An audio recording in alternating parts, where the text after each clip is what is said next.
اچھا بھائی، خواتین و حضرات، ایک ضروری چیز جو ہے وہ آپ سے ڈسکس کرنی، یہ جو ایک بلٹ اپ ہو رہا تھا، سلیم میر نام کا ایک ڈبیٹر ہے قادیانی حضرات کی طرف سے، مائنڈ روسٹر کی آئی ڈی سے عام طور پہ وہ اپنے تعارف کراتا ہے وہ صاحب. تو ایک بلٹ اپ ہے، میں اس کو ریکارڈ پہ اس لیے لے کے آنا چاہتا ہوں کہ یہ چیزیں بعد میں بکھر جاتی ہیں، فلاں نے فلاں کہا، فلاں نے فلاں، تو میں یہ چاہتا ہوں کہ ایسا نہ ہو. بریف سمری اس کی یہ ہے کہ ایک ڈبیٹ کی پاسبلٹی بنی، وہ اس طرح سے بنی کہ مجھے کچھ لوگوں نے اپروچ کیا ٹویٹر پہ، ایکس پہ، کہ آپ سے ڈبیٹ کرنی ہے. تو وہ اس کے علاوہ کچھ یعنی کہ کچھ ڈائریکٹ ڈی ایم میں اور کچھ جو پبلک پوسٹ ہیں اس میں لوگوں نے ٹیگ کر کے، تو آپ فردن سب کو تو جواب نہیں دے سکتا.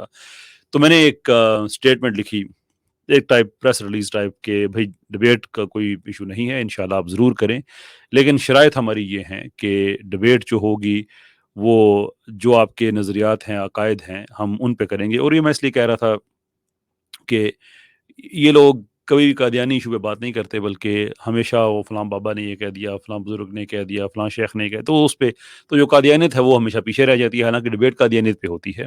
تو اس طرح سے ایک دو شرائط میں نے رکھی.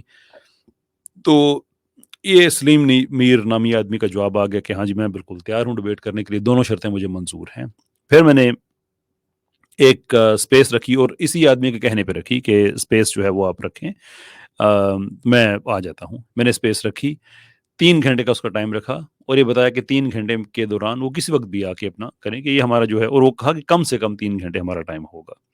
وہ شروع میں ہی وہ صاحب آ گئے، تو ہمارا گھنٹہ سوا گھنٹہ کوئی بات ہوئی. اس میں اس آدمی نے ساری باتیں جو پہلے ظاہر سی باتیں جو لکھی ہوئی تھی وہ ساری مانی، یہاں پہ بھی ساری باتیں ساری مان کے، لیکن ایشو یہ تھا کہ وہ تھرو آؤٹ وہ جو ڈسکشن تھی ہماری ٹرمز اینڈ کنڈیشنز کی، اس پہ وہ آدمی کوشش کرتا رہا کہ کسی طرح سے بات مرزا غلام احمد قادیانی پہ نہ جائے، یا ان کی کتابوں پہ نہ جائیں، ان کی قادیانیوں کی جو کتابیں ہیں. تو وہ میں نے آپشن نہیں دیا، میں نے کہا یہ تو نہیں ہو سکتا. تو وہ کہنے لگا اچھا میں کہ قرآن و حدیث سے بات کر سکتا ہوں. میں نے کہا جی اگر آپ کا عقیدہ ہے آپ قرآن و حدیث سے ہو تو میرے مسلمات ہیں نا، آپ ان سے ثابت کرنا چاہتے ہیں تو کریں. خیر جب اس نے یہ دیکھی ساری کوششیں کہ یہ بات نہیں بن رہی ہے، بات مرزا پہ ہی کرنی پڑے گی، تو اس نے پھر اچانک سے شور کرنا شروع کر دیا، چیخنا چلانا شروع کر دیا کہ آپ کون ہوتے ہیں کہنے والے کہ قرآن و حدیث ہمارے مسلمات نہیں ہیں. وہ بھائی بندہ پوچھے کہ قرآن و حدیث کو اگر ہم نے آپ کے مسلمات مان لیا تو ہمیں اور آپ میں فرق کیا رہ جاتا ہے؟ آپ کہنا چاہتے ہیں کہ آپ کی یعنی کہ قرآن اور حدیث میں اس سے آپ کے عقائد ٹھیک ثابت ہوتے ہیں تو آپ بات کریں، لیکن آپ یہ کہیں کہ میں ساتھ یہ بھی مانوں کہ آپ اپنے مسلمات سے کر رہے ہیں، یعنی کہ قرآن و حدیث کو میں آپ کے مسلمات سے مان لوں، تو یہ تو نہیں ہو سکتا. ڈبیٹ ہمارا اختلاف کس چیز کا ہے؟ اسی چیز کا تو ہے. آپ مرزا کی کتابوں سے کرنا چاہیں وہ زیادہ بہتر ہے، اس لیے کہ آپ کی اپنی کتابوں کے مطابق قرآن وہی ہے جو مرزا نے بتایا، حدیث وہی ہے. جس حدیث کا آپ انکار کرتے ہیں مرزا کی تعلیمات کی روشنی میں کرتے ہیں، جس کو مانتے ہیں مرزا کی تعلیمات کی روشنی میں، کہ آپ کے اصل مسلمات تو وہ ہیں، آپ ان سے بات کریں. ہاں اگر ہمارے سے کرنا چاہتے ہیں اعتراض نہیں ہے، لیکن ہم یہ نہیں کہیں گے کہ آپ کے مسلمات ہیں. وہ چیخنا چلانا شروع کر دیا، اور ایک سوا گھنٹے بعد ختم. جی میں جو ہوں پھر میں نے خود ہی ختم کر دی بات کہ اب فائدہ نہیں ہے اس کا سرکلز میں جانے کا، ایک آدمی نہیں جو کر رہا. لیکن اس دوران ہماری یہ بات طے ہو چکی تھی کہ میں ای میل بھیجوں گا. میں نے ای میل بھیجی. اب میں آپ کو وہ تھوڑا سا حصہ میں دکھانا چاہتا ہوں کہ میں نے ای میل بھیجی. اس میں 2 ڈاکومنٹس ہم نے پہلے زبانی طے کیے ہوئے تھے کہ ہم بات کریں گے، کیسے، شرائط کیا ہوں گی، اب ان کو لکھ کے دینا ہے. میں نے یہ ای میل بھیجی تھی 4 جولائی کو کہ please find the debate documents attached. Do let me know if you have any queries or counter suggestions. Once confirmation is received, we will decide the actual debate date and time. 2 documents اس میں، debate کا format کیا ہوگا اور debate کی terms and conditions کیا ہوں گی. اب جو فارمیٹ ہے وہ میں جو فارمل ڈبیٹ سے میں کبھی فارمیٹ کے بغیر نہیں کرتا. اس ایک ڈبیٹ کا مقصد سیکھنا سکھانا ہوتا ہے، دنیا تک انفارمیشن پہنچانی ہوتی ہے. ہولڑ بازی مچی ہوئی ہو، دونوں ایک دوسرے پہ چیخ رہے ہو، تو اس کا فائدہ نہیں ہے. ایکڈیمک طریقے سے ہونی چاہیے. اب اس میں جو چیزیں میں نے لکھی وہ کیا تھیں، ٹرمز ہیں. اب یہ چھوٹ پتہ نہیں آپ کی اسکرین پہ دیکھ رہے ہوں گے، آپ کو کتنا نظر آ رہا ہے. میں ایکچولی کوشش کرتا ہوں اگر تھوڑی سی بڑی ہو جائے. اور ہاں جی، کہ ڈبیٹ جو ہے وہ 2 لوگوں کے درمیان ہوگی، وہ میں ہوں یعنی کہ کیسر اور سلیم میر. اور یہ کہ جو ہمارے ڈاکومنٹس ہیں، ہاں اپنے جو آپ نے کوئی ساتھ اسسٹنس وغیرہ لینی ہے کسی کی تو دونوں لے سکتے ہیں، لیکن وہ مناظر کے طور پہ، ڈبیٹر کے طور پہ نہیں آئیں گے.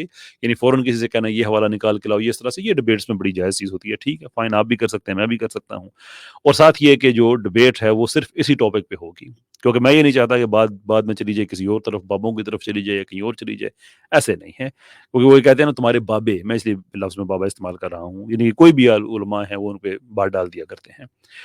پھر ہم نے یہ ایگری کیا جو کہ ہم نے بات کی ہوئی تھی جو وربل ہماری کنورسیشن سپیس میں، کہ ہم جو قادیانی عقائد ہیں وہ صرف مرزا کی کتابوں سے لیں گے، جو ان کے مبینہ خلفاء ہیں قادیانیوں کے ان سے لیں گے، اور ان کے ایسے رسائل جن میں انہی دو کا، یعنی کہ خلفاء اور مرزا قادیانی، ان کی جو آپس میں جو ان کی جو باتیں ہوئی ہیں، جو کسی ان کے اپنے جو ہے جیسے الفاظ علیہ مثال کے طور پہ کسی ایسے جریدے میں، کسی ایسے اخبار میں، تو وہ ہم لے سکتے ہیں. کیوں؟ اس لیے کہ میں نہیں چاہتا کہ قادیانی عقائد ہم قادیانی جو ریسورسز ہیں ان کے علاوہ کسی اور جگہ سے اٹھا لیں، کہ کل کوئی بھی کہہ سکتا ہے بھئی یہ تو ان کے ہیں ہی نہیں، تو ہم وہاں سے ہی لیں گے. اور ڈبیٹ جو ہے وہ میرے چینل پہ ہوگی، یہ بات بھی زبانی ہم نے طے کر لی تھی. ایک موڈریٹر ہوگا، یہ بات بھی طے ہو گئی تھی. گفتگو عزت احترام کے ساتھ ہوگی، یہ بات بھی ہو گئی تھی. ایک سلیم میر نے کہا تھا کہ آپ یہ مرزا کو آپ جناب کہہ کے کہیں، تو میں نے کہا دیکھیں اس پہ سوچا جا سکتا ہے، لیکن یہ بھی تو ہم کہتے ہیں نا اقبال کہتا ہے، فلاں شاعر کہتا ہے، آپ اس میں بھی لے سکتے ہیں. کیونکہ میرے لیے ڈیفیکلٹی اس حوالے سے ہے کہ ایک آدمی جو ہمارے لیے انتہائی گندی زبان رکھتا ہو، گالیاں رکھتا ہو سارا، تو اس کہیں کہ نہیں آپ احترام کریں. میں تو کہتا ہوں کہ ٹھیک، جو لینگویج اس نے استعمال کی ہے وہ ہمیں بھی کرنے دیں، آپ کو مائنڈ تو نہیں کرنا چاہیے.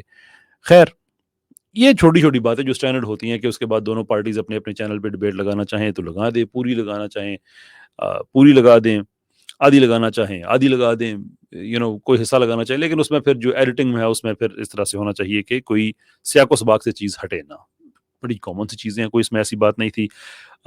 ہاں بیچ میں یہ کہ اگر کوئی آدمی ٹاپک سے ہٹتا ہے تو دوسرا آدمی کہہ سکتا ہے بھی میں ڈبیٹ اب ختم کر رہا ہوں، اس لیے کہ جو اصل مقصد ہی ہے کہ ہم ڈبیٹ اس ٹاپک پہ کریں. اگر دوسرا نہیں کر رہا ہے تو پھر جو دوسرے جو پہلے کے پاس حق ہوگا کہ وہ کہے کہ بھائی میں نہیں کر رہا، اور اس صورت میں پھر جس نے وائلیشن کی ہے ڈبیٹ اس نے کنسیڈ کر دی. یہ بڑی سمپل سی باتیں ہیں، کوئی اس میں ایسی کوئی مشکل بات نہیں. اچھا، اس کے ساتھ ہم نے یہ جو فارمیٹ ہے یہ بھی ساتھ میں نے دیا کہ موڈریٹر کے 5 منٹ ہوں گے جناب، اس کے بعد 30 منٹ سلیم میر کے ہیں، 30 منٹ میں نے سارا آپ کے سامنے لکھا ہے، میں سارا پڑھ کے کیسے سناؤں. یہ ساری کی ساری چیزیں ہوئی ہیں، یہ میں نے بھیج دی. جو دو آپ نے اٹیچمنٹس دیکھی تھی، یہ وہ دو اٹیچمنٹس کا بیسکلی جو میں نے ابھی آپ کو دکھائی ہیں کہ وہ کیا تھیں. آگے سے جناب فرماتے ہیں السلام من اتبع الہدی. چونکہ ہماری گفتگو انشاءاللہ اردو میں ہوگی اس لیے دونوں دستاویزات اردو میں بھیجیں. شکریہ. آگے فون نمبر میں نے ہائیڈ کر دیا ہے، جو لکھا ہے یہ واٹس ایپ پہ رابطہ کریں، یعنی کہ واٹس ایپ پہ رابطہ کرنا ہے تو یہ نمبر ہے. اب یہ آپ کمال چیز دیکھیں، پہلے تو نیت دیکھیں کہ السلام من اتبع الہدی، یہ وہ سلام ہے جو موسیٰ علیہ السلام کو جب فرعون کے پاس بھیجا گیا تو یہ سلام تھا. یا جناب رسالت میں آپ صلی اللہ علیہ وسلم نے جو خطوط لکھے اس زمانے کے جو غیر مسلم بادشاہ تھے ان کو، کہ جس کا مطلب اصل میں یہ بنتا ہے کہ وہ لوگ جو ہدایت پہ آتے ہیں، جو اسلام پہ آتے ہیں، ان کو سلام ہے. یعنی یہ اپنے دجل پہ آتے ہیں تو کہتے ہیں کہ نہیں، ہم جو نون قادیانی ہیں ان کو ہم کہتے ہیں کہ یہ آپ غیر احمدی مسلم ہیں. اور سلام وہ دیا ہوا ہے کہ اگر، کیونکہ میں کافر ہوں نا ان کے نزدیک، کہ اگر میں ان کا جو اسلام ہے وہ میں لے آتا ہوں تو پھر مجھ پہ پھر سلامتی ہے.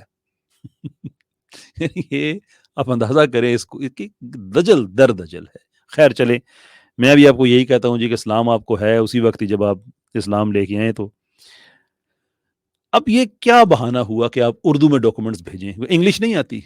انگلش میں کبھی آپ نے بات نہیں کی؟ ریلی کوئی اور بہانہ نہیں ملا؟ اچھا چلو جناب ٹھیک ہے، اب یہ بہانہ کر ہی دیا ہے. میں نے دونوں ڈاکومنٹس کی ٹرانسلیشن کی اور آگے سے ای میل بھیجی کہ جناب دونوں دستاویزات کو میں نے اردو کا اضافہ کر دیا، ان کے وہی ڈاکومنٹ ہیں انگلش والے، ان کے ساتھ ہی میں نے پیجز ایڈ کر دیے ہیں جس میں ان کا اردو ترجمہ بھی موجود ہے. اب میں یہی کچھ کر سکتا ہوں، اس سے زیادہ تو میں کچھ نہیں کر سکتا. That's the best I can do. لیکن اس دوران اس آدمی نے مجھے کتنی ہی ایسی ٹویٹس بھیجی اشتعال انگیزی کے لیے، جس میں نے کہا کہ یہ چیز کام نہیں کرے گی، اشتعال انگیزی والی یہ نہیں ہوگا کہ تم یہاں پہ کوئی ایسی بات کرو کہ ڈبیٹ نہ ہو. آخرکار اس نے 2 دفعہ اپنے منہ سے کہہ ہی دیا. ایک دفعہ جب میں نے پوچھا کہ پھر میں انکار ہی سمجھوں، تو آگے سے انہوں نے کہا ہاں جی اگر تم لوگ گستاخی کرو گے تو وہ گستاخی کون سی؟ یہ گستاخی والی بات سن لیں کہ بھائی میری تمہارے ساتھ ڈبیٹ جو طے ہو گئی ہے تو تم نے ضرور میری پوسٹ کے اوپر اپنی پوسٹ لگانی ہے کہ میں نے ایک جگہ پہ کوئی ذکر کیا، اسلامی پوسٹ ایک لگائی، تو اس نے آگے سے جی امام مہدی تو آ گئے، وہ مرزا کو کہہ رہا تھا، تو میں نے آگے سے اسے کہا کہ تم کس کی بات کر رہے ہو؟ وہ آدمی جس نے مہدی ہونے کا دعویٰ کیا ہوا ہے، جس نے نبی ہونے کا دعویٰ کیا ہوا ہے، جس نے کرشن ہونے کا دعویٰ کیا ہے، جس نے خدا ہونے کا دعویٰ کیا ہوا ہے، اور اس کے اپنے نظریات کے مطابق اس کا بیٹا جو ہے وہ ذریت بغایا میں آتا ہے۔ یہ اس کے اپنے نظریات کے مطابق میں اس لیے کہہ رہا ہوں کہ مرزا کا یہ دعویٰ ہے کہ جو مجھے نہیں مانتے وہ ذریت بغایا ہیں۔ ذریت بغایا، اختی بیٹھی ہیں، میں ان کی موجودگی میں ٹرانسلیٹ نہیں کروں گا کہ بغایا کیسی عورت کو کہتے ہیں، ذریت اولاد کو کہتے ہیں۔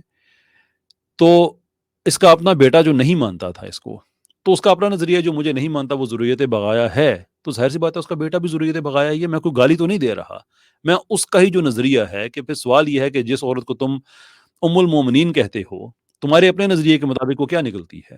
میں گالی نہیں دے رہا ہوں، یہ تمہارا نظریہ ہے۔ اور ساتھ یہ لکھا کہ یہ کہاں، مطلب کہاں امام مہدی اور کہاں یہ بازاری آدمی۔ اب اس کو اس چیز پہ غصہ آ رہا ہے، بھائی تم نہ ایسی باتیں کرو، بھائی ہم تو اس کو بازاری ہی سمجھتے ہیں، یہی تو اختلاف ہے کہ اس نے ایسی ایسی گالیاں دی ہوئی ہیں، ایسی ایسی بدتمیزی کی ہوئی ہے، صحابہ کی شان میں گستاخی، اہل بیت کی شان میں گستاخی، انبیاء کی شان میں گستاخی، جناب رسالت مآب صلی اللہ علیہ وسلم کی شان میں گستاخی۔ تو ہم کیا کریں؟ ڈبیٹ میں نے پھر بھی یہ کہا کہ میں نے لکھا وہ ٹرمز اینڈ کنڈیشنز میں کہ جی عزت احترام سے ہوگا، کہ میں کوئی گالی نہیں دوں گا۔ اگر کوئی چیز میں رپیٹ کر رہا ہوں جو اس میں لکھی ہوئی ہے تو آپ کہیں یہ گالی ہے، تو پھر مان جائے نا کہ سارا آپ کا مذہب ہی گندا ہے، سارا گندگی پہ کھڑا ہوا ہے۔ تو پھر اس نے وہ ٹال مٹول کر کے کوئی بات یہاں سے پکڑی ہوئی وہاں سے پکڑ کے، اب وہ بیسیکلی ڈبیٹ سے پریکٹیکلی وہ آؤٹ ہو چکا ہے۔ تو یہ بات میں پبلک ریکارڈ پہ لانا میں ضروری سمجھتا تھا کہ کل یہ ہر طرح کی باتیں ہوں گی کہ دیکھو جی ڈبیٹ سے فلاں اس وجہ سے نہیں ہوئی اور فلاں ایسی وجہ سے نہیں ہوئی۔ یہ سارا ریکارڈ پہ لانے کا مقصد یہ ہے کہ یہ سارا کچھ ایک ویڈیو میں آپ کو مل جائے، اور ان سے پھر پوچھیں کہ یہ آپ نے بڑا چیمپئن اپنا لانچ کیا ہوا تھا، جس کو میں نے لکھا بھی ٹویٹر پہ کہ تم کو بڑا ڈبیٹر بنا کے لانچ کیا گیا اس وقت۔ یہ تمہاری قادیانیت کی عزت کا جو بچی کچی کو رہ گئی ہے تم لوگوں کی نظر میں، یہ اس کا سوال ہے۔ مین اپ، شو اپ۔ لیکن اپیرنٹلی وہ جو ہے ہی از آن دا رن۔ تو یہ چیز جو ہے یہ سامنے لانا ضروری تھی۔ بہت بہت شکریہ آپ سب کا۔